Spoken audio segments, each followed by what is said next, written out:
रामकृष्ण हरी. समाधी हरीची समसुखे वीण, न साधेल जाण द्वैत बुद्धी. बुद्धीचे वैभव अन्य नाही दूजे, एकाकेशी राजे सकळ सिद्धी. रिद्धी सिद्धी निधी अवधीच उपाधी, जव त्या परमानंदी मन नाही. ज्ञानदेवी रम्य रमले समाधान, हरीचे चिंतन सर्व काळ. हरिपाठाचा हा 13वा अभंग.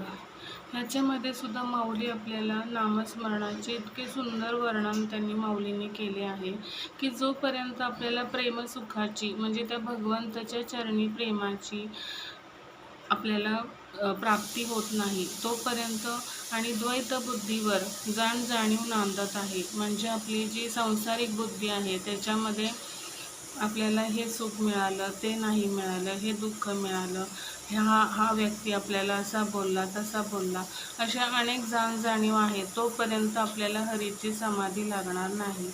आपले सांसारिक प्रॉब्लेम्स आपण सर्व भगवंताच्या चरणी वाहून हरीचं नामस्मरण जर केलं तर आपल्याला भगवंत सहजपणे या सगळ्या दुःखातून मुक्त करतात आणि आपल्याला हरीची सुद्धा प्राप्ती होते.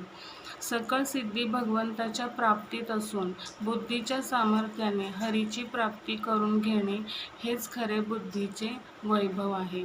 म्हणजे की खरी सकळ सिद्धी नवनिधी हे सर्व आपल्याला जरी प्राप्त झालं तरी सुद्धा सगळी सुख, सगळे पैसा, पद, प्रतिष्ठा, मान सन्मान हे सर्व जरी प्राप्त झालं तरी सुद्धा आपलं जर हरीच्या चरणी मन लागत नसेल तर ते सर्व सुख, समाधान हे सर्व व्यर्थ आहे आणि कधी आपल्याला त्या सुखातून आपण दुःखाच्या मार्गाने जाऊ हे कळणार सुद्धा नाही.